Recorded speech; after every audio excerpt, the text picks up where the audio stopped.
सभी दोस्तों और सहेलियों को नमस्कार। लीजिए मैं फिर से आ गई आप लोगों से गपशप करने। आज रविवार जो है, तो चलिए शुरू करते हैं आज की गपशप। घर में कई घटनाएं होती रहती हैं, जैसे कि 4 साल की नंदा से उसकी माँ कहती हैं, बुआ जी को जल्दी से गाना गा के दिखाना।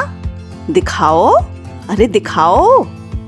बुआ के सामने ही माँ कहती हैं, बिल्कुल हिम्मत नहीं है इस लड़की में, ऐसे तो हमेशा ही गाती रहती है और अभी देखो।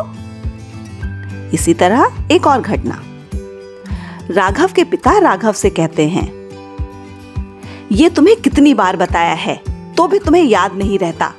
कार्टून के सभी पात्र के नाम पहचानते हो, लेकिन 6 और 9 पहचानने में हमेशा गलती होती है। आगे जाके गणित कैसे सीखोगे बुद्धू। एक और घटना, 5 साल की सलमा खेल रही है और बिल्कुल पास में बैठी बानो शबीना की माँ से बातें करते हुए कहती है, तुम्हारी सलमा तो एकदम सांवली है, किस पर गई है? आप दोनों का रंग तो गोरा है।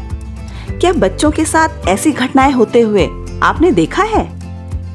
क्या इस तरह की बातों से बच्चों को अपमान का एहसास हुआ होगा? ऐसा आपको लगता है?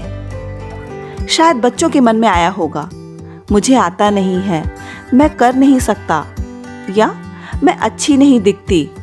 इसका मतलब मैं अच्छा नहीं हूँ या अच्छी नहीं हूँ। हालांकि बताई गई घटनाओं में बड़े लोग किसी विशिष्ट बात पर अपनी राय पर बातचीत कर रहे हैं, लेकिन बच्चा तो ये समझता है कि मैं अच्छा नहीं हूँ। इस तरह की बातचीत से बच्चों को नुकसान होता है। ये नुकसान कैसे होता है, आइए अब ये समझ लेते हैं। इस उम्र में बच्चों में एक महत्वपूर्ण विकास या बदलाव शुरू होता है। बच्चा खुद को स्वतंत्र व्यक्ति मानने लगता है। मैं कैसा हूँ, मैं कैसी हूँ, ये सोचने लगता है और लोगों की प्रतिक्रिया उसके लिए मायने रखती है। उसे ये लगता है कि क्या मैं औरों को अच्छा लगता हूँ। जब कोई सराहना करता है, प्रोत्साहन देता है, तो वो जानता है कि मैं किससे अच्छा हूँ, मुझे क्या आता है, मैं दिखने में कैसा हूँ। इसी तरह बच्चों की स्वयं के प्रति अवधारणा धीरे धीरे हर दिन के अनुभवों से, बड़े लोगों की प्रतिक्रियाओं से बनती जाती है। आपको याद ही होगा कि हर अनुभव, बड़ों की हर प्रतिक्रिया बच्चों के दिमाग के जाले में रह जाती है। बच्चे कैसे सीखते हैं, इस विषय के वीडियो में हमने इसके बारे में बात की थी। किसी और से ज्यादा माता पिता और घर के बाकी लोग उसके बारे में क्या सोचते हैं, ये बच्चों के लिए अधिक महत्वपूर्ण होता है। जिन घटनाओं पर हमने चर्चा शुरू की थी, क्या उन परिस्थितियों पर हमारे द्वारा अलग तरीके से प्रतिक्रिया देना संभव था?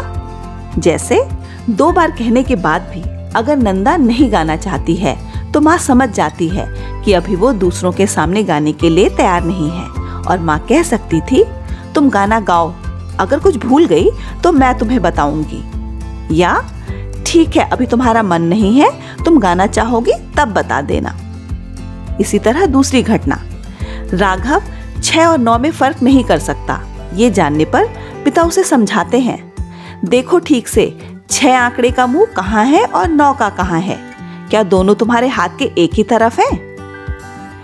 यदि इन घटनाओं में इस तरह से आचरण किया गया होता तो बच्चों को इस अनुभव से सीखने का अवसर मिल पाता। इससे भी महत्वपूर्ण बात, इससे उनकी स्वयं के बारे में अवधारणा को सकारात्मक होने में मदद मिलती।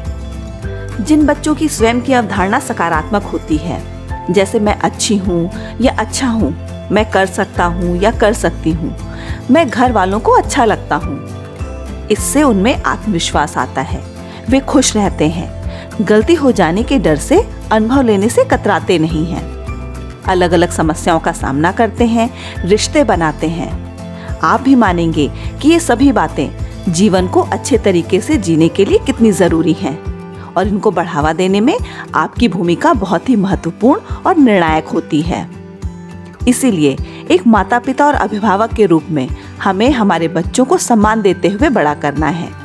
ध्यान रखिए कि हम लोगों द्वारा किए जा रहे आचरण, बात व्यवहार से ही वह सम्मान करना सीखते हैं। इसके साथ ही मैं आज की चर्चा को यहीं पर विराम देती हूँ। अपना कीमती समय देने के लिए आप सभी का बहुत बहुत धन्यवाद।